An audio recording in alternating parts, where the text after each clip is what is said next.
Eh bien, je suis ravie d'être avec vous ce soir et je vois qu'en tout cas le centre, le CREDAT, ce centre de réflexion, du coup, est un outil qui apparemment vous intéresse et donc je suis ravie de voir autant de monde ce soir.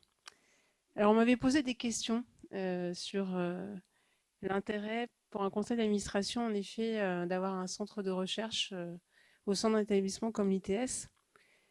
Mais avant d'expliquer les raisons et du coup la fierté aussi, voilà, que le Crédat s'est vu le jour, je crois qu'aussi loin que je m'en souvienne, je crois que j'ai toujours voulu comprendre tout ce qui se passe autour de moi. Et l'outil qui permet de comprendre, bah, c'est la science, c'est la recherche, ce sont les études. Et c'est pourquoi du coup j'aime la science avec un grand S. Et, euh, et, hum, et il se trouve que, donc vous inquiétez pas, je ne vais pas parler que d'anecdotes, mais j'ai un frère scientifique qui a failli être étudiant éternellement puisqu'il a étudié longtemps. Et sa phrase fétiche, je lui ai demandé il y a 3 jours si je pouvais l'apprendre. Voilà, donc c'est officiel, je peux l'apprendre. Il dit que l'ignorance, c'est la mère de la peur et la paix, c'est la fille de la compréhension. Et je pense qu'on est vraiment dedans. C'est-à-dire que on ne peut pas, je pense, avancer dans le monde et dans la société sans essayer de comprendre ce qui se passe, sans étudier, sans analyser. Et pour moi, c'est important. Donc en 2021-2023, on avait déjà l'ambition dans le projet associatif. Alors le premier datant de 2015, mais en tout cas, dès 2021-2023, on avait cette ambition qui a un ancrage politique avec notamment une dimension de développement et de formation continue, mais aussi d'axe de recherche. Et puis on l'a conforté et confirmé dans le projet associatif de 2025. Donc quand on a présenté le renouvellement de projet associatif, pour nous, un espace de ressources et de recherche, en tout cas, était indéniable, incontournable, parce que pour nous, c'était important de se réinventer, et que pour se réinventer, il faut évidemment s'appuyer sur des expériences et des études. Du coup, aujourd'hui, cet axe est concrétisé par la mise en œuvre du CREDAS et j'en suis ravie et fière. Une nouvelle offre qui se rajoute donc à tout ce que peut proposer l'ITS aujourd'hui. Et pour moi, finalement, la recherche dans l'action sociale, ça revêt plus qu'une utilité, ça devrait être une obligation. Pourquoi? Pour plusieurs raisons. Déjà parce que ça permet d'améliorer nos pratiques. La recherche permet d'évaluer l'efficacité des interventions sociales et d'identifier les meilleures pratiques et de s'y adapter. Ça permet de comprendre les enjeux sociaux. Et quand on sait ce qui se passe dans le monde entier et plus particulièrement en France, avec la dégradation des services publics, je pense que la recherche peut nous aider à mieux comprendre les problématiques sociales et du coup nous nourrir des pratiques pour tout simplement aussi prendre de sages décisions. Ça permet aussi d'innover et de développer de nouvelles approches, et je crois que vous avez déjà commencé. Et puis, ça permet tout simplement d'apporter de nouvelles connaissances et compétences, et ça, j'y crois fortement. J'ai eu la chance, il y a très longtemps, sans dire mon âge, mais en tout cas, il y a très longtemps, d'être formée à l'ISIS Créail en région parisienne. Et nous avions déjà à l'époque, du coup, la diplomation État, mais la diplomation universitaire. Et dès le départ, on y a cru. On y a cru que c'était important d'avoir ces deux volets-là. Et puis, il y a aussi des raisons tout simplement d'anticipation des enjeux futurs aussi. Pour moi, la recherche peut nous permettre d'identifier les tendances émergentes et les défis potentiels. Ça nous permet aussi de renforcer les partenariats parce que tout simplement, la recherche peut ouvrir la voie à de nouvelles collaborations et je crois qu'on y est déjà largement avec les universités, des centres de recherche et aussi d'autres organisations.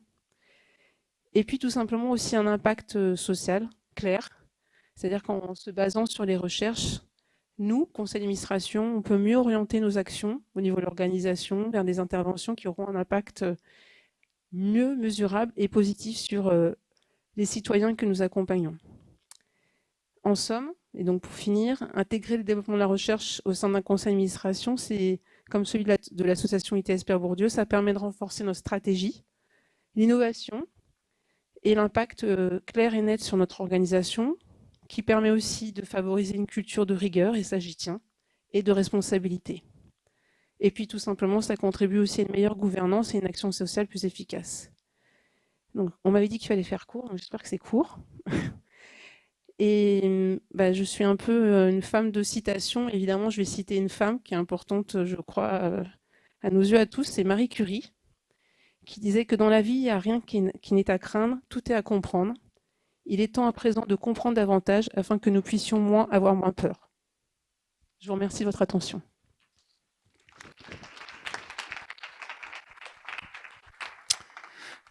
Merci Natacha pour cette présentation des grandes finalités du CREDATS et du sens qu'on souhaite donner à la recherche à l'ITS Pierre Bourdieu.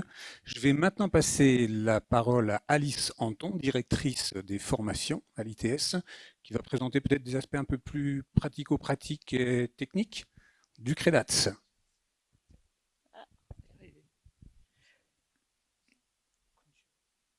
Merci Jean-Luc. Merci Natacha pour ces mots d'introduction. Donc on s'est dit qu'on ne pouvait pas commencer cette soirée sans vous présenter en effet de manière un petit peu plus pragmatique ce qu'est pour nous le CREDATS, donc fruit d'un travail collectif impulsé, Natacha l'a dit, par le conseil d'administration depuis quelques années, largement porté par le comité de direction actuel et précédent. Voilà, je tiens à associer toutes les personnes qui ont collaboré à la naissance de ce projet, accompagné et soutenu par les collaborateurs en interne de l'ITS. Et je remercie les nombreux collègues qui sont présents ce soir également, et puis par les partenaires, parce que mais la recherche à l'ITS, elle ne naît pas ce soir. Elle n'est pas née il y a un an. On a travaillé depuis plusieurs années, d'abord à l'accueil, à la co-organisation, à l'organisation de conférences. On a contribué à des projets de recherche, modestement à notre niveau, mais quand même. Et déjà à l'époque, avec Jocelyn, qui ne travaillait pas encore avec nous, on a co-coordonné un projet de recherche au niveau national sur la scolarité des enfants en protection de l'enfance. Et puis, Natacha le disait, hein, dans le projet associatif, dès 2021, il était question de pouvoir développer un axe de recherche. Et au niveau du comité de direction, nous l'avions repris dans le projet d'établissement 2022-2024 qu'on a prorogé en 2025, avec du coup l'idée d'un centre de recherche, de réflexion dans l'intérêt des professionnels et des bénéficiaires du travail social. Donc c'était important pour nous de travailler dans le sens d'une recherche collaborative avec et pour les professionnels et les bénéficiaires. Donc, fort de cette envie-là, ben, il n'y avait plus qu'à, ce qui n'était pas forcément le plus simple, mais on travaille maintenant depuis plusieurs mois à la mise en œuvre concrète finalement de ce centre de réflexion sur le devenir adulte et le travail social qui a vu le jour il y a un an. On a décidé de travailler autour de trois principaux axes que sont la scolarité, la formation et le devenir adulte, avec un prisme particulier en ce qui concerne la prise en charge des enfants en protection de l'enfance. Également le deuxième axe sur les conduites à risque et le numérique.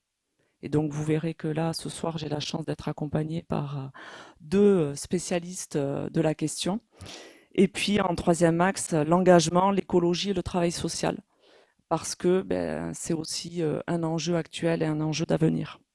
Alors concrètement, parce qu'on a dit qu'il fallait faire vite et je vais appliquer les règles que je donne aux autres, le CREDATS aujourd'hui, ben, c'est une équipe de plusieurs professionnels de l'ITS hein, engagés sur un temps dédié à ce service-là. Voilà, c'est pas seulement les personnes présentes ce soir sur cette scène, ce sont aussi toutes les personnes qui sont dans la salle, qui œuvrent depuis plus d'un an au développement de ce service et puis à la bonne organisation de cette soirée. Je les en remercie très sincèrement. Ce sont aussi des projets de recherche en cours qu'on va vous présenter, d'autres à venir qu'on espère obtenir. Ce sont aussi des projets qui associent des étudiants qui sont présents ce soir dans la salle aussi, et je les en remercie. Ils n'étaient pas obligés d'être là, ils sont là ce soir et c'est précieux pour nous. Voilà, on souhaite faire de la recherche avec les étudiants, futurs travailleurs sociaux en formation. C'est aussi bientôt la parution d'un premier ouvrage et puis d'articles scientifiques. Et enfin, le fruit d'une contribution collective, on vous présentera à la fin le premier exemplaire du magazine numérique de l'ITS, du CREDATS, qui s'appelle le Médiazine, qui est consacré à la thématique Avoir 18 ans.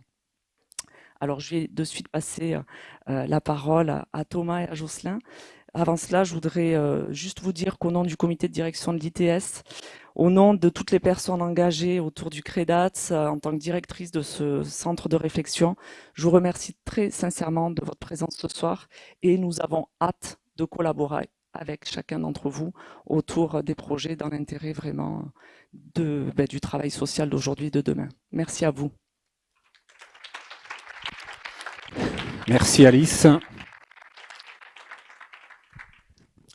Alors, pour que vous ayez une idée un peu plus concrète des types de recherches qu'on mène et qui sont déjà en cours, je vais maintenant passer la parole à Jocelyn Lachance, ça sera dans l'autre ordre, hein, qui est chargé de recherche au CREDATS, et à Thomas Romer, qui est président de l'Open, avec qui nous collaborons pour mener des recherches communes.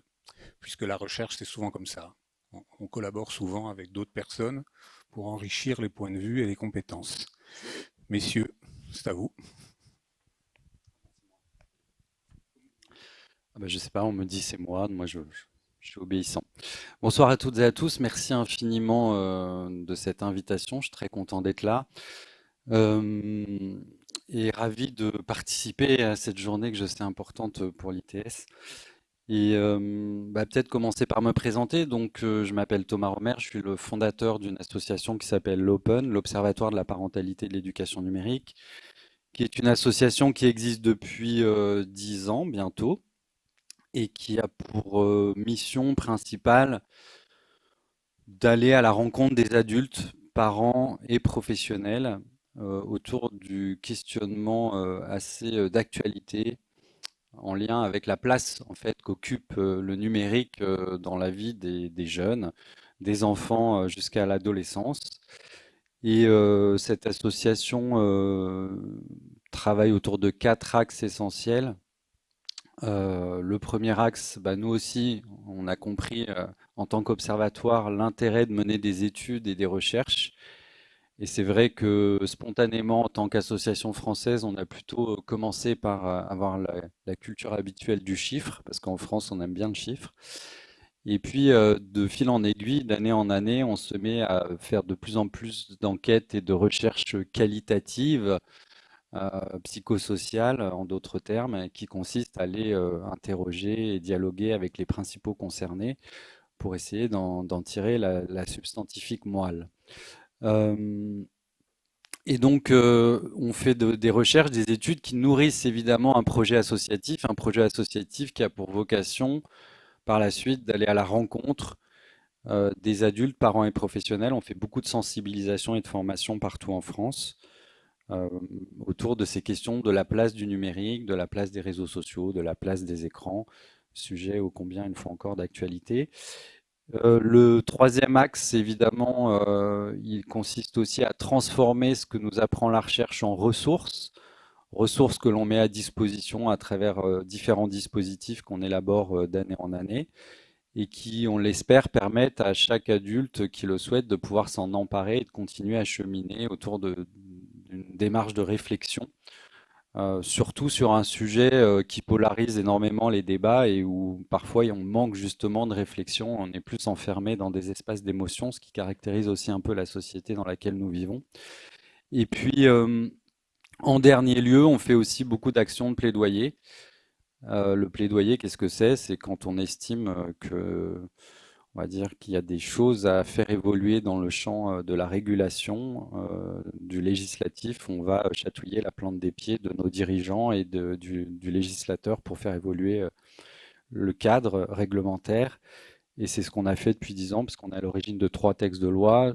Je ne rentrerai pas dans le détail, mais grosso modo, pour celles et ceux qui suivent un peu l'actualité, on a été à l'origine de la modification du code pénal en 2020 pour tenter de mieux protéger les enfants face à leur exposition précoce au contenu pornographique, pour saisir par la suite l'Arcom afin de réclamer le blocage des 5 plus gros sites pornographiques mondiaux.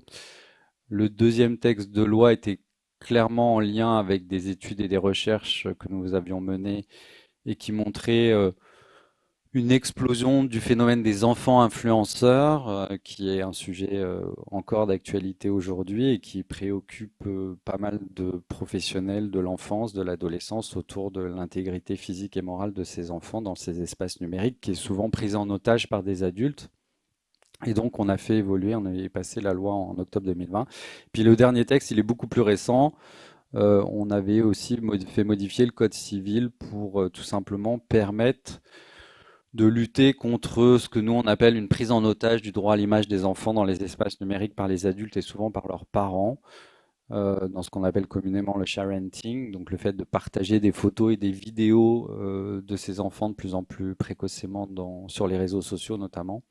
Et désormais, il est possible de saisir un juge aux affaires familiales pour pouvoir réclamer faire en sorte que ces parents n'aient plus le droit de gérer le droit à l'image de leurs enfants. L'idée n'était pas de les mettre en prison ou de leur donner une amende, mais plutôt d'inciter à la réflexion et à l'importance de l'image aujourd'hui pour ces êtres en devenir dans les espaces numériques et l'impact que ça a dans leur vie de tous les jours.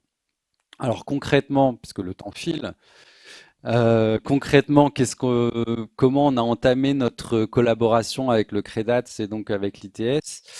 Il s'avère qu'on a été lauréat d'un appel à projet en 2024 qui a été mené par la Direction générale de la cohésion sociale autour d'un phénomène un peu inquiétant. Je suis désolé, je vais plomber l'ambiance, mais de l'exploitation sexuelle des mineurs en France, qui est un phénomène qui prend beaucoup d'ampleur malheureusement et sur lequel on est particulièrement impliqué avec d'autres partenaires depuis notre création. Et l'idée, ça a été en lien avec le numérique et les pratiques numériques, et notamment un phénomène qui est devenu un peu une norme, qu'on le veuille ou non, qui est le phénomène des nudes.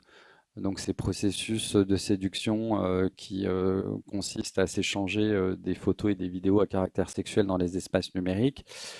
On a observé, on tente en tout cas de comprendre ce qui se passe dans la tête des mineurs, d'enfants, appelons-les comme tels, des enfants, qui par moments peuvent être conduits à vouloir monétiser et vendre ces nudes, et donc ce qui ressemble à un point d'entrée dans des pratiques pré-prostitutionnelles, et qui malheureusement est souvent le cas. Et grâce au CREDATS, en fait, on est en train de mener, on arrive à la conclusion bientôt, on a fini le quali, on va rentrer dans la phase quantitative. On est en train de mener une enquête en Nouvelle-Aquitaine, Île-de-France et en Guyane pour aller à la rencontre de ces jeunes et écouter ce qu'ils ont à nous dire sur ces pratiques. Et j'avoue que sans vouloir faire du teasing, les premiers résultats sont assez vraiment d'une richesse sans nom. Je pense qu'on va entendre parler de cette étude et de cette recherche dans les mois qui viennent. L'idée étant, par la suite, qu'on puisse transformer, parce que c'est aussi ça le rôle de la recherche, c'est de nourrir la réflexion, de pouvoir transformer tout ça concrètement en formation pour les professionnels et en sensibilisation pour les parents. Et pourquoi pas, on le verra si on le juge nécessaire, en action de plaidoyer si on estime que la loi doit évoluer aussi comme on l'a déjà fait depuis 10 ans. Voilà un peu ce que concrètement, comment une association de protection de l'enfance peut avoir intérêt aussi à se rapprocher du monde de la recherche pour essayer de comprendre et décrypter des phénomènes sur lesquels on a souvent pas mal, toutes et tous, d'idées reçues. Merci beaucoup, merci Thomas, merci pour l'introduction. Donc j'en ai la chance, je suis responsable de recherche au CREDAT, et puis moi j'en profite quand même pour remercier l'ITS, Alice, Ludovic et le conseil d'administration aussi d'avoir mis tout ça en place et de m'avoir permis de pouvoir jouer un rôle important dans cette aventure, parce que c'est quand même quelque chose qui nous permet de revenir à la recherche très concrète, hein, vous l'avez compris. C'est de la recherche enracinée dans la pratique. Et l'exemple de Snap est assez intéressant parce que c'est vraiment ce qu'on entend par recherche-action. Hein, c'est-à-dire que Thomas Romer et son association font de la formation, savent très bien que l'écosystème de l'échange des photos à caractère intime s'est radicalement changé depuis quelques années. Hein. Je pense que tous ceux qui côtoient des ados, vous le savez. Et donc, derrière, il y avait cette idée de mettre la recherche au service, hein, au service d'un problème très concret. Et c'est peut-être une des définitions de la recherche-action. Et c'est comme ça qu'on a envie de travailler avec nos futurs partenaires et qu'on travaille déjà avec nos partenaires, c'est-à-dire simplement partir d'une question très concrète, d'une équipe de professionnels, d'une association, d'une institution qui veut régler un problème. Et donc, la recherche est empiriquement ancrée dans ce problème. Et c'est de cette façon qu'on travaille avec. Sur Snap, c'est un bon exemple. C'est-à-dire qu'on n'a pas choisi tout d'un coup on n'a pas choisi les nudes pour rien. C'est parce que derrière, il y avait une vraie demande de la part des professionnels.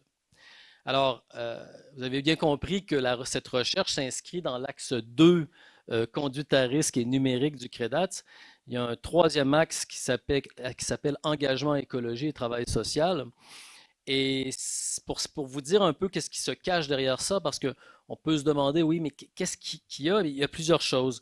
Il y a une chose que les professionnels connaissent depuis très très longtemps et qu'ils font depuis très très longtemps, c'est de mettre la nature au service de l'accompagnement des jeunes. Vous voyez très bien de quoi je parle, c'est-à-dire les voyages de rupture, aller dans le désert, utiliser l'équithérapie, voilà, ce genre de pratique qui, on se rend compte, même si c'est très présent actuellement et depuis même longtemps dans la pratique des éducateurs, on se rend compte que les bénéfices ne sont pas très bien documentés. Généralement, on dit ça fait du bien, ça aide, ça permet aux jeunes de s'autonomiser. Un des objectifs avec cet axe, c'est d'essayer de mieux comprendre ça, en fait. Essayer de voir, mais quels sont les bénéfices. Après, il y a aussi la question de l'engagement écologique qui est quand même très, très fortement liée chez les plus jeunes à l'engagement social. Donc, c'est une autre façon aussi de traiter ce lien entre ce qu'on pourrait dire écologie et travail social. Et la troisième façon de le traiter, c'est ce qu'on pourrait appeler les nouvelles vulnérabilités. Alors, on pense à ceux qui sont victimes des effets du réchauffement climatique, par exemple, lorsqu'il y a des intempéries fortes ou des tremblements de terre, de la montée des eaux, etc. Mais il y a aussi ce qu'on connaît bien chez les jeunes, ce qu'on appelle communément l'éco-anxiété, on pourrait y revenir, mais qui sont des nouvelles formes de vulnérabilité avec lesquelles les travailleurs sociaux doivent maintenant composer et faire face. Et donc, on a parlé ici d'un exemple de recherche-action. Vous avez vu ici qu'on a écrit le projet Éco-Crainte. Encore, c'est un projet qui va commencer bientôt et qui nous montre une autre façon de travailler aussi, parce qu'il y a la recherche action, mais il y a la recherche collaborative. Alors, parfois, ça se recoupe un peu, mais la recherche collaborative, la particularité, c'est que l'équipe de professionnels participe à tout le développement de la recherche du début à la fin. C'est-à-dire que l'équipe, si on fait du qualitatif, va se poser la question de la problématique, de quelles questions on va se poser, de quels outils de collecte de données. Si on fait des entretiens, est-ce qu'on va se poser la question ensemble de quelles questions on va poser? Et là, vous voyez tout de suite que les équipes de professionnels sont inscrits dans tout le processus de recherche et ça devient ce qu'on pourrait appeler la formation par la recherche. Parce que vous imaginez bien que lorsqu'on se penche sur une grille d'entretien en équipe, avec des professionnels, le simple fait de le faire en équipe fait qu'on est en train de monter en compétence parce qu'on se pose des questions différentes sur le sujet, on voit les choses de différentes façons. Je donne un exemple concret. Avec l'association avec laquelle on travaille, une première réunion, et puis dans ce cas-ci, ce sont des éducateurs relatifs à l'environnement qui en ont un peu marre de faire peur aux gens, aux jeunes. Ils se disent, on a l'impression d'alimenter l'éco-anxiété alors que nous, on est des personnes assez bienveillantes. Ils nous disent, ben oui, on aimerait rencontrer des professionnels pour savoir ce qu'ils pensent. Et là, on a une première réunion, on discute ensemble de qu'est-ce qu'on connaît du sujet, et à la fin de la réunion, tout le monde se regarde et se disent, ben c'est pas les professionnels qu'il faut aller rencontrer, ce sont des jeunes. Et déjà, il y a un changement de représentation qui a été entamé et on n'est qu'au début. Mais dans la recherche collaborative, et j'attire votre attention là-dessus, la différence, c'est que dans toutes les étapes de la recherche, les professionnels sont participants. Donc, ça veut dire qu'à l'analyse, quand on a les entretiens, on se met en groupe, on fait des mises en situation. Et d'ailleurs, on le fait il y a quelques années avec des formateurs de l'ITS dans le cadre du projet EcoStress. Donc, ça vous donne une petite idée des différentes façons de travailler. Et puis, cet exemple qu'on commence ici montre qu'on peut faire de la recherche-action, mais aussi de la recherche collaborative. Et c'est ce qu'on a envie de développer à l'échelle nationale, mais aussi, évidemment, à l'échelle du territoire des Pyrénées-Atlantiques. Tu nous dis un mot sur les autres projets en cours, peut-être? Oui, je peux dire Rapidement. oui, quelques mots parce qu'on a déjà plusieurs projets. Je n'ai pas écrit ceux dont on attend une réponse imminente. On espère aussi que ça va fonctionner. Rythme d'émancipation chez les jeunes. Donc, vous avez compris qu'on est très fortement lié à l'Université de Guyane, avec qui on travaille depuis déjà quelques années. Donc, rite d'émancipation chez les jeunes, c'est ce qu'Alice évoquait sur la première publication, puisqu'on a été mandaté par la collectivité territoriale de Guyane pour faire un travail sur l'aspect positif des jeunes en Guyane. Parce que, comme vous le savez, dans les territoires ultramarins, souvent les jeunes sont décrits sur le prisme des difficultés. Euh, il y en a, elles existent, mais l'idée c'était de voir un peu, mais qu'est-ce qui fait que ces jeunes sont résilients puisque quand même ils deviennent adultes. Et donc on a fait un gros travail sur ce qu'on appelait les rites d'émancipation, mais qui sont en fait des hybridations de rites de passage traditionnels, puisqu'ils existent encore, avec j'ai envie de dire, des éléments plus contemporains dans les manières de devenir adulte. Donc les résultats paraîtront bientôt, hein, puisque on est à la fin. Biorécit s'inscrit dans l'axe 2 aussi, puisqu'il s'agit de voir les tensions intergénérationnelles par rapport au récit sur l'environnement, les enjeux environnementaux, etc. Donc là, je passe un peu vite parce qu'on ne pourra pas détailler, mais on peut toujours chercher. Et Paris risqué est un autre projet sur lequel on va travailler avec l'Open. On pourra peut-être en redire quelques mots, mais qui concerne cette fois-ci la question des paris en ligne chez les adolescents, un sujet très important, mais assez peu documenté, bizarrement. Voilà. Merci pour ces précisions. Alors, je vous propose de passer à une autre séquence si j'appuie sur le bon bouton. Oui, j'ai appuyé sur le bon bouton. C'est magnifique. Alors, vous répétez régulièrement en tant que chercheur, puisque vous êtes tous les trois chercheurs finalement, que la parole des jeunes gens qu'on va interroger est centrale dans vos méthodes de travail. Donc je vous propose de faire un petit tour de table pour que vous puissiez un peu dire quelque chose de ce point. Donc Alice, à partir de tes travaux sur la protection de l'enfance, les questions de scolarité, Thomas, en lien plus spécifiquement avec la question des écrans, et puis toi, Jocelyn, sur la question de l'éco-anxiété. Donc en quoi la parole des personnes concernées est importante pour vous? Alors déjà, ça peut paraître évident ce soir dans nos discours respectifs, mais ça n'a pas toujours été une évidence, et ça l'est pas forcément dans toutes les disciplines. La parole des enfants et notamment des jeunes enfants n'a pas toujours été d'actualité. Elle le devient aujourd'hui au niveau de la société.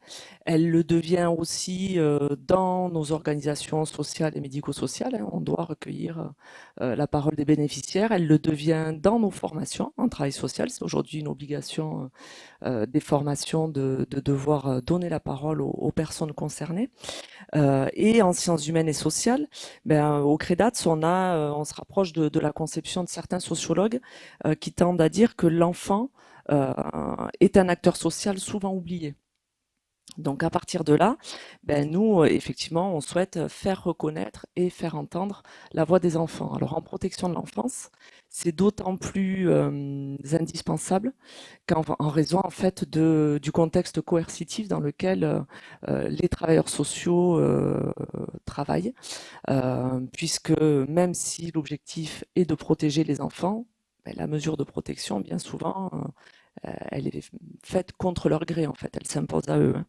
Donc leur parole, elle est importante, et à titre d'illustration, je prends appui justement sur une recherche qu'on avait menée en 2019-2021 sur un appel à projet de l'Observatoire national de la protection de l'enfance sur la scolarité des enfants en milieu ouvert. Donc une recherche que j'avais co-coordonnée et à laquelle on avait travaillé avec l'université de Créteil, l'université de Belgique également.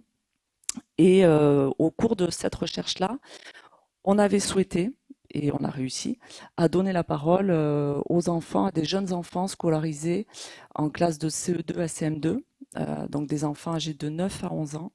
Et pour nous, c'était essentiel de pouvoir partir de leur réalité sociale, de leur réalité scolaire. C'était des enfants qui bénéficiaient d'une mesure d'AED ou d'AEMO. Et à partir de leur réalité, on les avait interrogés, on avait interrogé leurs parents, le travailleur social référent et le ou les enseignants qui les accompagnaient. Et ce qu'on avait pu voir à travers cette recherche-là dans l'importance de donner la parole aux enfants, et je regarde Pierre, j'allais dire qu'il ne me regarde absolument pas, mais je regarde Pierre puisqu'on avait mené les entretiens ensemble et on était allé dans les familles rencontrer du coup les enfants et les parents. En règle générale, j'ai rencontré les enfants, Pierre rencontré les parents. Et quand on a croisé ensuite les entretiens, ben, on a pu se rendre compte de la différence de perception finalement autour d'une même problématique entre les parents et les enfants. On a eu la même différence avec les enseignants et avec les travailleurs sociaux référents. Par exemple, pour être concrète, autour de la notion de conflit dans la cour de récréation, de conflit entre pairs, alors que les enfants tendaient à dire que c'était quelque chose vraiment de douloureux pour eux, les adultes avaient tendance à minimiser ces situations-là comme étant finalement des querelles entre enfants, voilà, de l'ordre de la normalité. Alors que ben, pour les enfants, c'est quelque chose qui prenait une place importante pour eux. Un autre exemple, c'était la question de l'orientation, puisqu'on était avec des enfants qui avaient déjà de grandes difficultés scolaires, pour lesquels l'orientation vers des classes spécialisées était déjà d'actualité, dès la classe de CM1 ou CM2 de changement d'établissement et les enfants verbalisaient que c'était quelque chose de compliqué pour eux, de douloureux, verbalisaient leur refus. Et en face, on pouvait voir notamment des parents qui disaient mais non, mais en fait c'est pour ton bien et puis c'est comme ça et c'est pas autrement. Donc on avait bien une différence de perception entre ce que pouvaient nous dire les enfants et la façon dont les adultes, eux, le percevaient. Et puis un dernier exemple, c'était la question de l'importance d'échanger autour de l'école.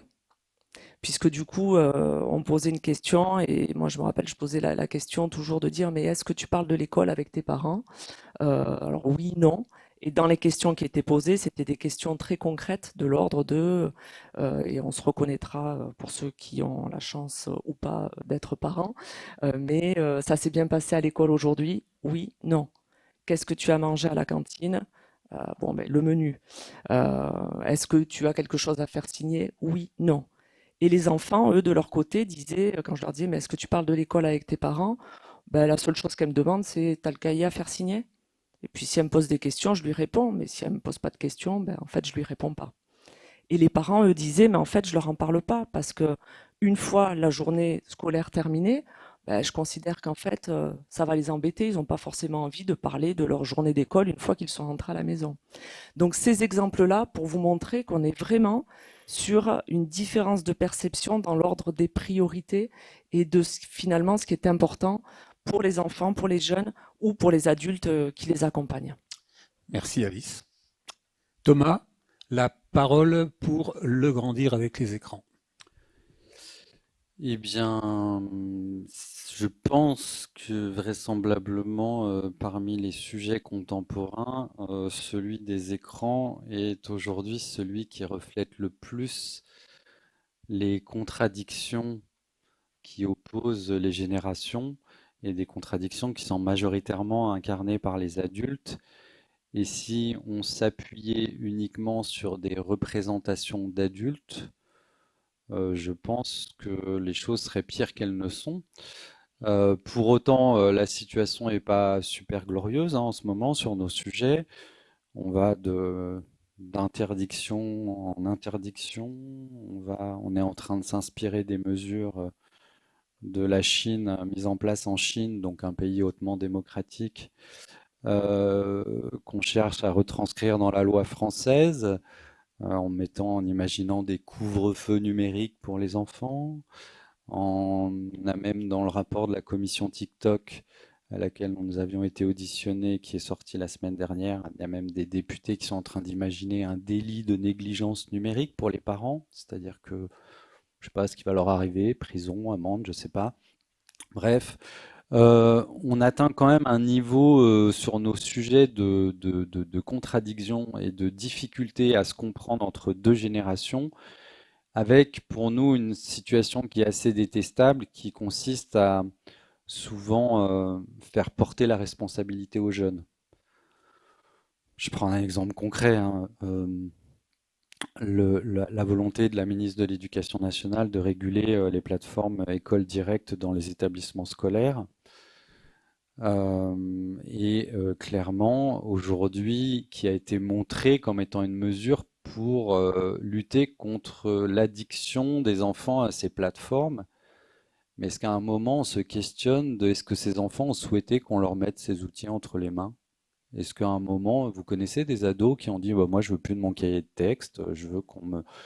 On a même inventé un système où désormais, puisqu'on parle de maltraitance, ce système mis en place par l'Éducation nationale fait que les parents ont les notes avant les enfants. Puis ça, c'est pas de la maltraitance psychologique, je sais pas ce que c'est. Enfin, voilà, je pourrais énumérer encore une tonne de listes sans fin sur nos sujets et qui montrent que pour réconcilier ces deux visions des choses, il est important de prendre en compte la parole de chacune et chacun. Et aujourd'hui, on n'écoute pas trop les jeunes sur ces sujets, ce qu'ils ont à nous dire, ou quand la parole est écoutée, elle est parfois aussi, me semble-t-il, instrumentalisée. On en parlait tout à l'heure avec Jocelyn, il y a une étude qui vient de sortir cet après-midi, on bondissait sur notre chaise en voyant les résultats. Et je pense qu'aujourd'hui, quand on parle de recherche, pour moi, il y a aussi derrière une méthode scientifique. Quand certaines institutions françaises prétendent sortir des études scientifiques, ce qui est le cas de l'institution qui a sorti son étude sur nos sujets cet après-midi, eh bien, ça a été fait par un institut de sondage. Bon, je n'ai rien contre les instituts de sondage, on travaille régulièrement avec eux, mais la méthodologie scientifique des instituts de sondage, elle laisse parfois quand même, me semble-t-il, à désirer, et ça n'a rien à voir avec le travail que souhaite faire le CREDAT, c'est qu'il fait déjà. Et donc, il y a besoin, me semble-t-il, d'utiliser à bon escient cette parole des jeunes, sans non plus tomber dans une approche démagogique qui consisterait à, comme je l'entends aussi parfois, à vouloir leur donner les rênes, parce que quand j'entends parler en permanence de coéducation, etc., non, l'éducation, c'est les adultes. Les enfants, qu'on les associe à une réflexion, oui, mais il me semble que nous autres adultes, il faut aussi que nous prenions nos responsabilités. Ça peut parfois passer par des interdits. La question de l'interdiction des réseaux sociaux qui est d'actualité peut être une question intéressante, mais à la condition qu'on la prenne dans sa globalité et qu'on fasse surtout des règles qui soient appliquées et applicables, ce qui est rarement le cas ces dernières années. On a déjà du mal à faire respecter le code pénal sur le porno, donc interdire des réseaux sociaux à part mettre un flic derrière chaque ordinateur, je ne sais pas comment on va faire. Et puis il se pose la question de l'éducation, c'est-à-dire qu'est-ce qu'on fait une fois ces enfants ont accès aux réseaux sociaux, c'est-à-dire qu'on va ne faire que décaler le problème si en amont on n'a pas construit un parcours éducatif cohérent où on les accompagne à des usages maîtrisés. Et puis peut-être en conclusion, alors je m'écarte un peu, mais c'est vrai, c'est aussi repenser globalement en écoutant les jeunes. Je pense que ça sert aussi à repenser peut-être la protection de l'enfance au sens large du terme, parce que nous, en tout cas, on se bat pour ça à l'Open.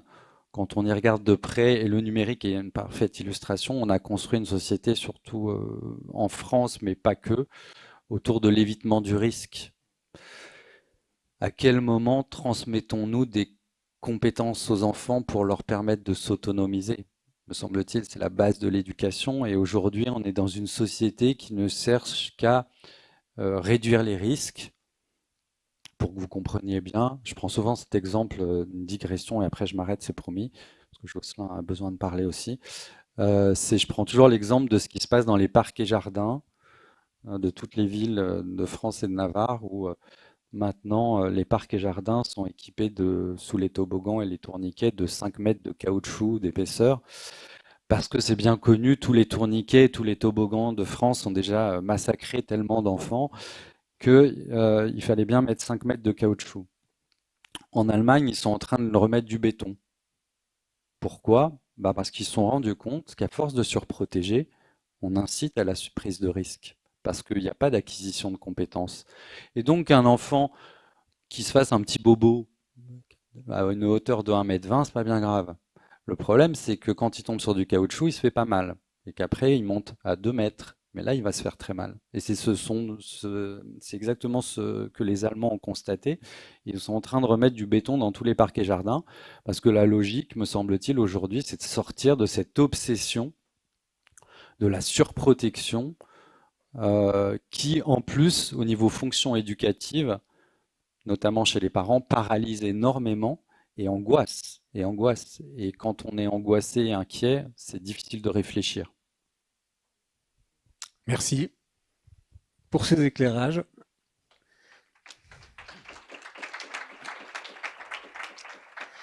Jocelyn, donc pour clore cette séquence, la parole pour comprendre l'éco-anxiété. Oui, ben déjà, pour dire que quand Thomas parlait tout à l'heure de cette enquête quantitative et de dire que la parole des jeunes, donc entendre ici l'approche qualitative, peut permettre de venir nuancer.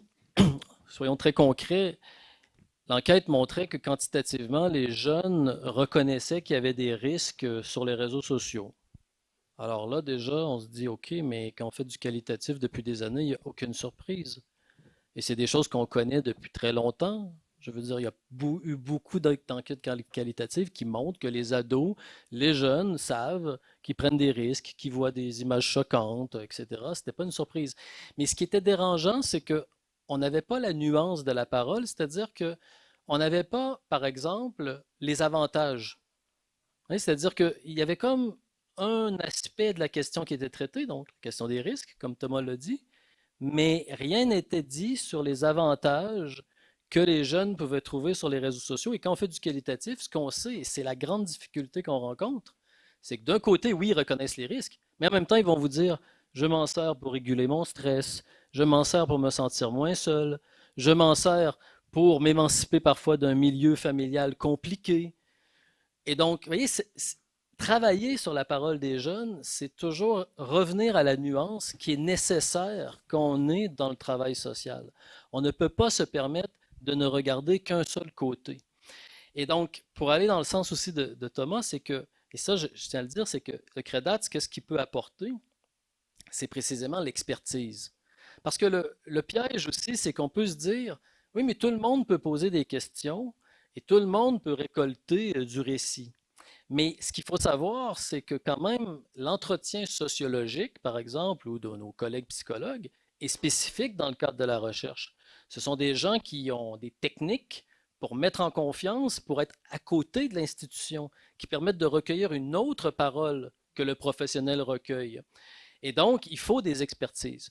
Et ça, c'est le genre de, j'ai envie de dire, d'apport que peut apporter des chercheurs comme nous et comme des membres de notre équipe. Et j'en profite pour mentionner le travail de Mia Feis, qui est là, qui est très discrète, mais qui est une excellente intervieweuse, entre autres. Et c'est le genre de travail qu'on fait et qu'on peut alimenter parce qu'on est toujours surpris, et même quand on travaille dans la recherche collaborative, donc avec des professionnels qui connaissent les ados qui côtoient, tout d'un coup on fait des entretiens puis ils font « Ah bon, il pensait ça? Vraiment? Il était capable d'exprimer cela? » Le fameux côté, parfois, de se dire, oui, mais lui, il ne parle pas beaucoup, il ne peut pas s'exprimer là-dessus, ou il ne sait pas dire ses émotions. Ça peut être parfois vrai, mais on sait que l'entretien sociologique réserve aussi des surprises parfois sur la capacité des jeunes à revenir sur ce qu'ils vivent, à l'exprimer. Et en plus, il faut le dire aussi, c'est qu'il y a des techniques supplémentaires. Il n'y a pas que l'entretien, il y a aussi des techniques avec des intermédiaires, le photo voice, faire des cartes expérientielles, etc. Et il y a tout un attirail, j'ai envie de dire, de méthodologies qui permettent aux chercheurs d'aller chercher au fond le discours de ces jeunes. Et donc, vous comprenez, c'est un éloge de la nuance, en fait.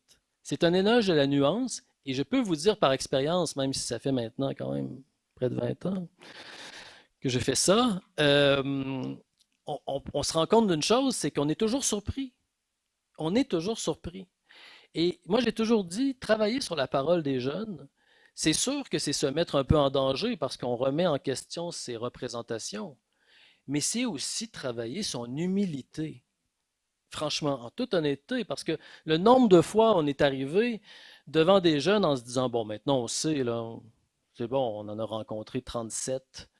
Ouais. Et là, tout d'un coup, quelqu'un nous révèle une histoire, et là, tout d'un coup, on dit, ah oui, ça peut vouloir dire cela aussi.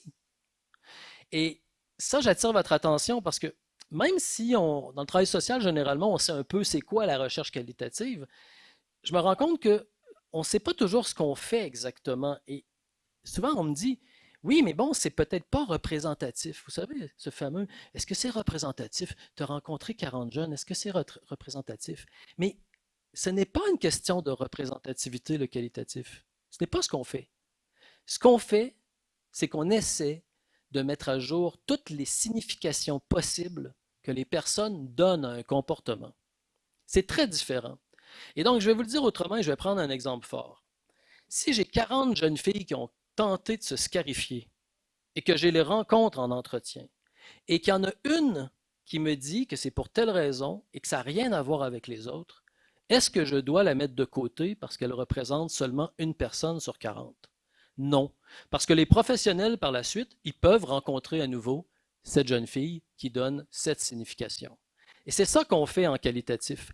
Et ça, c'est un vrai combat parce qu'on est dans une société du quantitatif et on veut toujours savoir, oui, mais il y en a combien? Oui, il y en a combien? Je ne dis pas que ce n'est pas important, mais vous pouvez rencontrer cette jeune fille qui n'est que 1 sur 40. Et c'est là tout l'enjeu aussi de la parole des jeunes. C'est de rappeler que derrière la quantification et l'espèce de, j'ai envie de dire, d'anonymisation à travers les chiffres, existent des personnes humaines qui parfois, avec leur spécificité, méritent autant d'attention que les autres. Et c'est ça qu'on fait en recherche qualitative et c'est important de le redire parce que dans le travail social, ça me semble vraiment, mais plus qu'important. Hein? On ne va pas oublier celle qui est 1 sur 40. Hein? C'est ça qu'on fait en fait. Et donc effectivement, on a toujours eu des surprises et puis je peux en parler d'une par rapport à l'axe 3. C'est que quand on a fait les enquêtes il y a quelques années avec l'ITS sur l'engagement, alors, c'était très intéressant parce que vous savez que si vous cherchez dans des bouquins d'avant les années, on va être généreux, là, 2015, même 2020, j'ai envie de dire, cherchez des recherches sur l'engagement et vous verrez que l'engagement est toujours quelque chose de super positif. Vous vous engagez comme vous êtes heureux et épanoui. C'est le chemin parfait pour se réaliser et vivre parfaitement dans un monde pratiquement de bisounours. Et là, on fait une recherche sur l'engagement écologique, mais ça aurait pu être sur d'autres formes d'engagement. Et tout d'un coup, on voit quoi? On travaillait avec des équipes d'étudiants, des professionnels, et tout d'un coup, on lit, on regarde les entretiens et on se dit, mais en fait, ce n'est pas si épanouissant ce qu'ils nous disent. Ce qu'ils nous disent, c'est qu'un déplacement de la souffrance. Ils ont trouvé un moyen, par exemple, de conjurer le fait qu'ils ont un peu peur de l'avenir, mais ce qu'on voit concrètement, c'est qu'ils font face à de l'adversité. Quand ils sont au lycée et qu'ils commencent à s'engager, ils se font insulter. Il y a des moqueries. Et là, on se rend compte que sur les réseaux sociaux, c'est pas simple. Ils se cachent un peu. Ils sont dans l'évitement pour pas en prendre plein la gueule, pour le dire de façon triviale. Ils essaient de se sauver, d'esquiver. Et là, on se dit, waouh, ce n'est pas si épanouissant. Et après, on nous dit quoi? On dit, oui, mais finalement, j'ai toujours l'impression de ne pas être à la hauteur de mes propres convictions. Et là, on voit des jeunes qui n'arrivent pas à arrêter le périmètre de leur questionnement. Ils se questionnent en permanence. Et certains nous disent, j'ai eu mon premier emploi et chaque fois que je mets une petite nappe de papier sur la table, j'ai l'impression de participer à cette société polluante. Et d'autres vous expliquent qu'à chaque fois qu'ils prennent une douche, ils réfléchissent au temps qu'ils passent. Et là, vous comprenez? Et là, tout d'un coup, on se rend compte que leur engagement et la nécessité de mettre des limites à leur engagement leur incombe. Et donc, on rajoute une responsabilité au sentiment d'être responsable, puisque sois autonome, réalise-toi, sois quelqu'un, etc. Et donc, tout d'un coup, vous voyez, vous avez du côté, et j'ai rien contre le quantitatif parce qu'on en fait aussi, mais vous avez d'un côté des chiffres, les jeunes vont moins souvent voter. Les jeunes, les pétitions. Les jeunes. Et là, vous avez des critères objectifs comme ça qui sont posés dans des questionnaires. Et de l'autre côté, vous passez 1 heure avec un militant Et là, tout d'un coup, vous réalisez cette souffrance qui était non dite et non perçue et qui nous permet de complètement voir l'univers de ces jeunes différemment. Alors que là, je vous prends l'exemple d'un sujet qui est documenté. Ce n'est pas comme s'il n'y avait pas de sociologie de l'engagement. Ça fait longtemps, c'est connu. Et donc, imaginez lorsque c'est des sujets qui touchent, par exemple, la sexualité, des sujets qui intéressent moins ou qui sont plus compliqués, eh bien, vous imaginez bien l'importance que la recherche qualitative a. Hein? Et donc, c'est un gros travail qu'on fait, hein, c'est ça, faire remonter, on dit toujours faire remonter la parole des jeunes, ce n'est pas que faire participer les enfants et les ados à la société, ce n'est pas que ça. C'est se poser la question, est-ce que nous, on regarde dans la bonne direction en permanence? Et franchement, même si c'est surprenant et que des fois c'est un peu brusque, ben, ça finit toujours par faire du bien. Parce qu'après, on le voit concrètement. Généralement, quand on parle de ce qu'on voit dans les recherches qualitatives, après, tout d'un coup, le regard change très vite. Et c'est ça qui est quand même assez intéressant avec l'approche voilà, l'approche qualitative. Merci Jocelyn pour toutes ces nuances.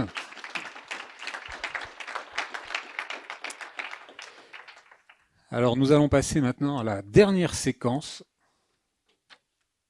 Avoir 18 ans aujourd'hui. Et je vous propose le même exercice, donc de tenter de répondre à ces questions au filtre de vos objets de recherche. Donc Alice, avoir 18 ans en protection de l'enfance, qu'est-ce que c'est? Qu'est-ce que ça signifie? Qu'est-ce que ça provoque? Thomas, avoir 18 ans, loi et numérique, qu'est-ce qu'on peut en dire? Et Jocelyn, avoir 18 ans, vote et engagement, qu'est-ce qu'on peut en dire également? Alice, tu as la parole. Et qui a eu l'idée de ces questions? Ah, moi, j'ai un programme, hein. Je suis le programme, je suis le timing, j'appuie sur les bons boutons. Voilà. Avoir 18 ans en protection de l'enfance. Mais déjà, on va faire plaisir s'il y en a qui sont pour le quantitatif ce soir. La protection de l'enfance, alors je vais moi aussi plomber l'ambiance. Hein. On vient de dépasser le chiffre de 400 000. 400 000 enfants et jeunes âgés de 0 à 21 ans accompagnés par les services de protection de l'enfance en France. Voilà, donc 400 000 enfants et jeunes, c'est 400 000 situations individuelles. Parce que derrière ce chiffre, en effet, il y a des parcours de vie, il y a des histoires de vie, il y a des douleurs, des traumatismes. Et donc, avoir 18 ans en protection de l'enfance, ben, c'est là où pour les autres jeunes, 18 ans signifie peut-être liberté, insouciance, prise d'autonomie avec méga filet de sécurité, puisque en effet, hein, on sécurise même à 18 ans, puisque les trois quarts des jeunes âgés de 18 à 22 ans vivent encore chez leurs parents en France. Avoir 18 ans en protection de l'enfance, ben, c'est au mieux avoir un contrat jeune majeur, jusqu'à au mieux 21 ans. Au pire, ben, c'est se retrouver à 18 ans, seul, sans accompagnement social, sans accompagnement financier. Et donc, enjoint à une autonomie forcée, là où d'autres peuvent prendre davantage leur temps. En France, l'âge moyen de décohabitation de chez les parents, c'est 23,7 ans. Et l'âge moyen où on cesse d'être accompagné financièrement par ses parents, c'est 27 ans. Donc on demande à des jeunes qui ont eu plus de difficultés, qui ont plus de vulnérabilité, d'être finalement autonomes plus tôt, plus vite que tous les autres. Donc c'est ça, avoir 18 ans en protection de l'enfance. C'est pour ceux qui voudraient poursuivre des études supérieures, ben, c'est compliqué parce que ce sont des enfants qui, depuis la petite enfance, sont plus souvent victimes de difficultés scolaires, voire d'échecs scolaires. Ce sont des enfants qui enregistrent un retard scolaire plus important, donc soit parce qu'ils sont rentrés plus tardivement que les autres à l'école, soit parce qu'ils ont eu plusieurs redoublements dans leur parcours scolaire. qui ont une scolarité adaptée entre l'enseignement classique et parfois des instituts spécialisés comme les IME ou les ITEP, ou qui sont orientés vers des classes spécialisées de type ULIS, SECPA. Pour les autres, vers des orientations courtes, professionnalisantes, de type CAP, BEP. Alors mon propos n'est pas de dire que c'est pas bien de faire un CAP, BEP. C'est bien quand c'est choisi et non pas quand c'est subi. Et ces jeunes en protection de l'enfance, c'est à peu près 30% qui arrivent à décrocher un baccalauréat. Là où aujourd'hui, on est plutôt autour de 80% dans la population générale. Donc 30% qui arrivent à décrocher un baccalauréat et donc très peu qui arrivent derrière à poursuivre des études supérieures. C'est d'autant plus vrai puisque pour poursuivre des études supérieures, il faut pouvoir, je le disais, être accompagné financièrement, ce qui n'est pas toujours leur cas. Or, alors les diplômes, on entend dire plein de choses sur les diplômes, sur le fait que on n'a pas besoin d'avoir de diplôme pour avoir un métier, qu'il suffit de traverser la rue pour avoir un emploi.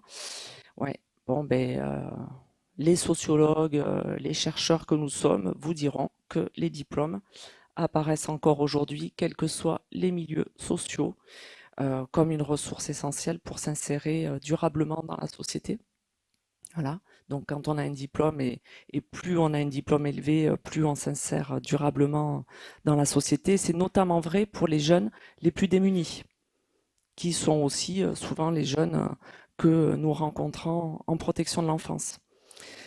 Alors les travailleurs sociaux accompagnent les jeunes avec cette réalité-là, avec la réalité d'une fin probable d'accompagnement à 18 voire 21 ans, avec une injonction d'autonomie qui passe par le fait d'avoir un emploi, parce que c'est ce qui va leur permettre d'avoir un salaire.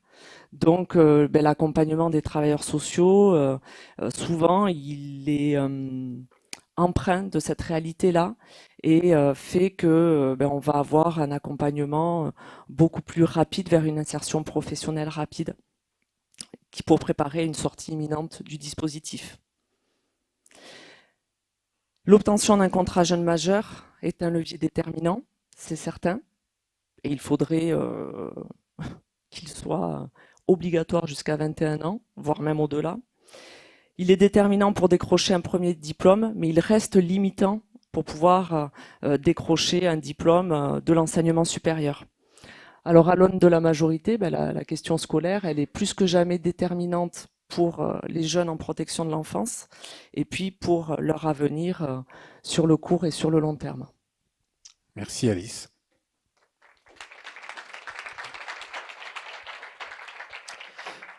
Thomas, avoir 18 ans, loi et numérique, que peut-on en dire? C'est une bonne question. Moi, je voudrais peut-être déjà revenir sur la notion de majorité-minorité, que je trouve être un terme juridique qui est souvent très désincarné. Par exemple, moi, je sais que quand je fais des formations et que je parle de prostitution, de phénomènes prostitutionnels, d'exploitation sexuelle, je préfère parler d'enfants parce que c'est la réalité. Quand vous avez des travailleurs sociaux qui vous partagent qu'ils ont dû gérer une situation d'une petite fille de 10 ans qui était en situation de prostitution, je pense que c'est pas une mineure, c'est une enfant avant tout. Et je pense que c'est un peu le piège aussi par moment du mélange du juridique, du jargonnage juridique avec la réalité du terrain et de ce que vivent les jeunes ou les familles. Et tout ça conduit à une forme de désincarnation. Et par rapport au degré de souffrance de ces enfants et de ces familles, je pense que c'est un moment important par moment de rappeler qu'il y a des êtres humains derrière ces phénomènes. Après, moi, avoir 18 ans à l'heure du numérique, j'espère que ça signifiera bientôt qu'ils auront face à eux des adultes qui assument leurs responsabilités, qui leur mettent pas en place des textes de loi qui nous ont du mal à appliquer, comme je l'évoquais tout à l'heure sur la pornographie. On voit bien qu'aujourd'hui, le code pénal, il existe depuis 35 ans, on n'arrive pas à le faire respecter. Mais je veux pas non plus qu'on se trompe dans les enjeux parce que souvent, une fois encore, si on reprend cet exemple de la pornographie, j'entends trop souvent des professionnels qui pensent que la solution consisterait à dire aux jeunes qui regardent du porno qu'ils sont en train de commettre un acte illicite, alors que la loi dit exactement l'inverse. C'est justement de la responsabilité. Le code pénal est bien fait sur ce point. Il est dit clairement que c'est le fait de mettre à disposition du matériel ou des contenus qui constituent en soi l'illicité de la chose, donc ça nous renvoie à notre place d'adulte. Bah, j'espère aussi que avoir 18 ans, ça voudra dire que on arrêtera, enfin voilà, on arrêtera de dire que les jeunes sont obsédés par leur smartphone à l'heure où on fait disparaître les billes et les cordes à sauter des cours de récréation parce que ça a tué tellement d'enfants, c'est bien connu, que toujours cette logique de surprotection. Et donc, quand ils cherchent un adulte, bah, tombent souvent sur des jeunes animateurs qui eux-mêmes sont en train de faire des snaps. Quand j'espère qu'avoir 18 ans bientôt, oui, ça voudra dire que si on met en place des règles et qu'on parle de majorité, justement, bah, on n'invente pas des sous-règles avec une majorité numérique que personne ne comprend et que les choses seront un peu plus claires pour permettre aussi aux parents de s'emparer de ces sujets. J'espère aussi qu'avoir 18 ans bientôt, ça voudra dire que quand on dit à des familles pas d'écran avant 3 ans, eh bien, on ne trouve pas dans les hôpitaux pédiatriques en France des brancards qui sont équipés d'écrans, parce que ça facilite le travail du personnel soignant et que ça évite de calmer les angoisses des enfants pendant qu'on est en train de les soigner, euh, etc., etc. Pour moi, voilà, c'est plutôt, je me prends pas pour Martin Luther King, mais je fais plutôt le rêve que avoir 18 ans un jour, ça voudra dire, quand on parle d'éducation numérique, que les adultes ont su écouter ce que les jeunes avaient à dire, mettre des régulations et des interdictions, parce que évidemment, ça fait partie de l'éducation, mais surtout qu'on aura compris le sens qu'ils mettent dans leurs pratiques numériques pour adapter nos pratiques éducatives et retrouver une forme de cohérence éducative qui fait quand même grandement défaut actuellement, que ce soit dans nos vies de tous les jours au sein même de nos familles, parce que les parents ne sont pas exempts de contradictions. Quand je vois que certains fabricants de jouets, Verbaudet, vous voyez tout ce que c'est, Verbaudet, donc le fabricant qui fait des jouets en bois, donc il y a plutôt une image très parfaite, des jouets en bois, ça fait pas de bruit, etc. Bah, à Noël dernier, ils ont sorti un jouet qui s'appelle le poste de télétravail. Parce que c'est bien connu, tous les enfants de 1 an se réveillent un matin et se disent, tiens, je me ferais bien une petite séance de télétravail. Et donc, on leur file un petit écran en bois, comme ça rassure les parents, un petit clavier en bois, un petit micro-casque en bois. Et après ça, on dit que les enfants sont addicts aux écrans, tout va bien, continuons comme ça et on n'est pas sorti de l'auberge. Merci.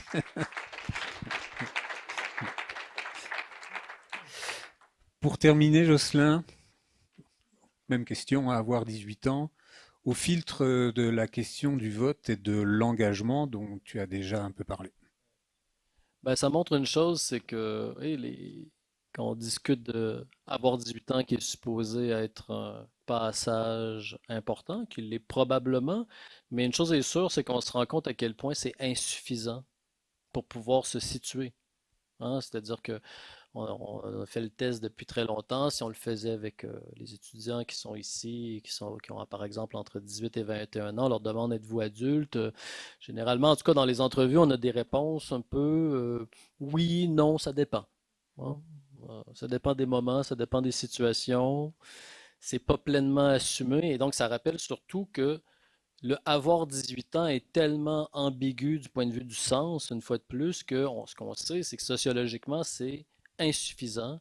Et donc, qu'est-ce que ça veut dire? Ça veut dire que les jeunes doivent faire eux-mêmes le travail pour pouvoir marquer le passage au devenir adulte. Et donc, ils doivent trouver des moyens de se définir et on voit différentes façons. Euh, une de ces façons qu'on voit très tôt hein, dans l'adolescence, ça va être de se débarrasser des références des un peu plus jeunes, par exemple. C'est-à-dire, ils vont pas dire je suis adulte ou je grandis, mais ils vont dire une chose est sûre, c'est je suis plus un bébé. Hein? Et on le voit parfois chez les jeunes ados, on dit ah mais tu joues pas à ton jeu vidéo, puis ils font mais non mais je joue plus à ça. Mais pourquoi? Ah ben ça c'est pour les bébés.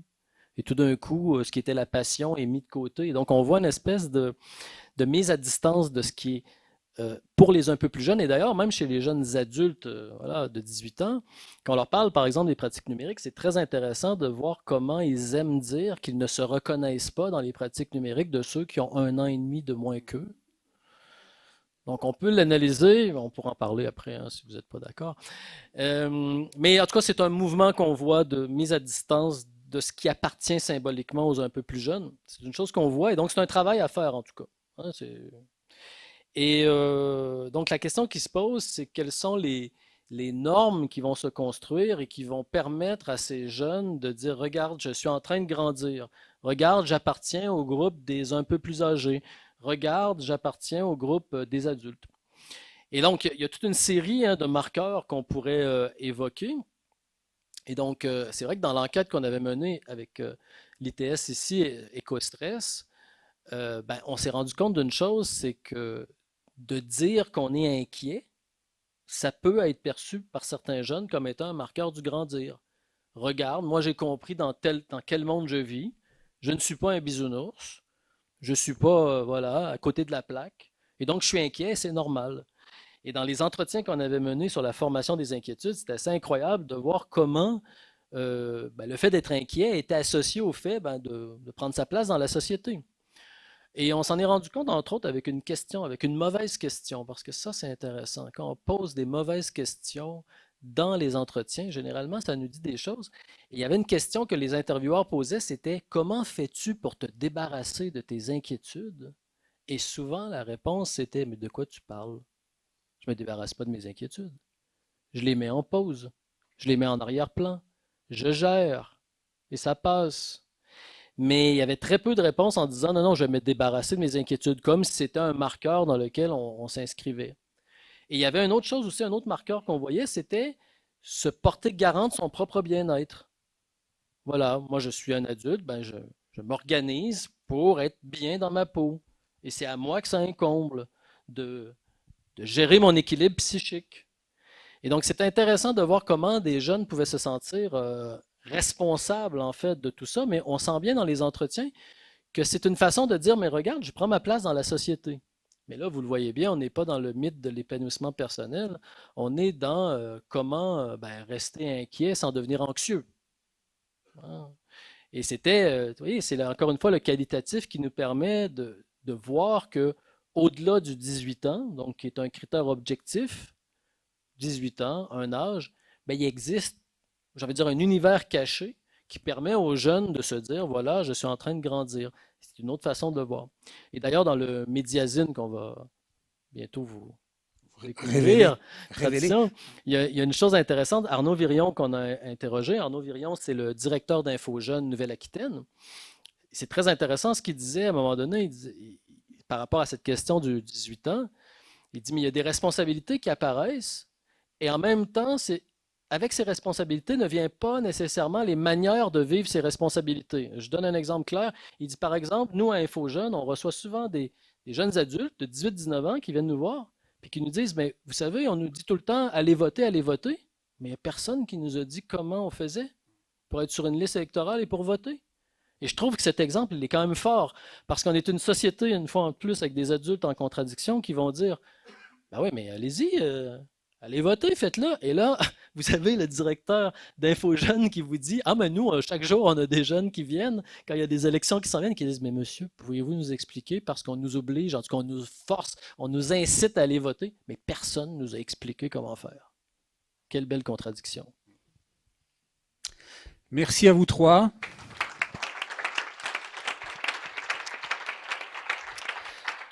Sur ce thème, avoir 18 ans aujourd'hui, et là je vous prie d'apprécier la qualité de la transition. Avoir 18 ans est aussi le titre du premier numéro du Médiazine du CREDATS, qui est d'ores et déjà à votre disposition. Noémie, dis-moi si je ne dis pas de bêtises, en scannant le QR code, c'est ça, hein, on y accède. Donc je pense que si vous voulez vous munir de vos petits téléphones, ça devrait marcher, même à distance.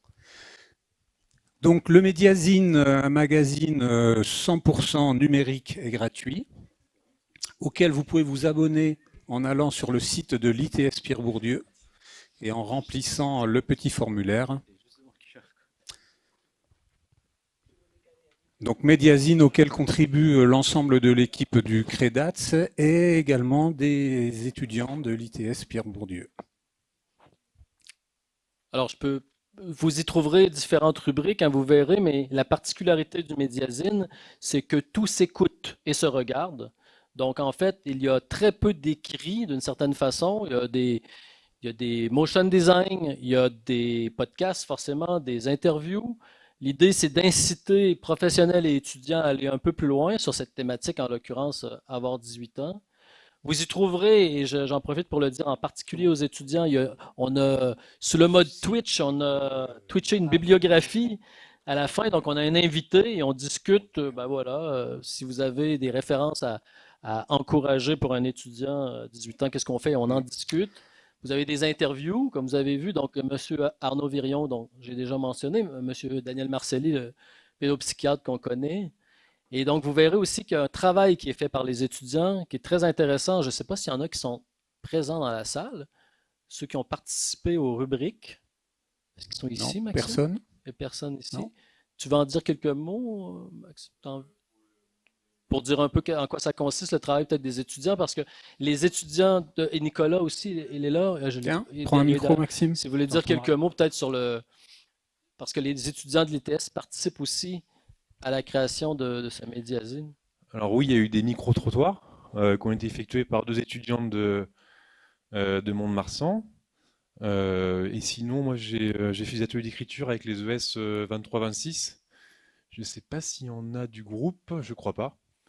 Voilà, donc je vous laisserai apprécier. Et Nicolas aussi, qui a fait un travail de recherche aussi avec des étudiants qui ont eu leur mémoire. C'est ça, Nicolas? Je ne me trompe pas.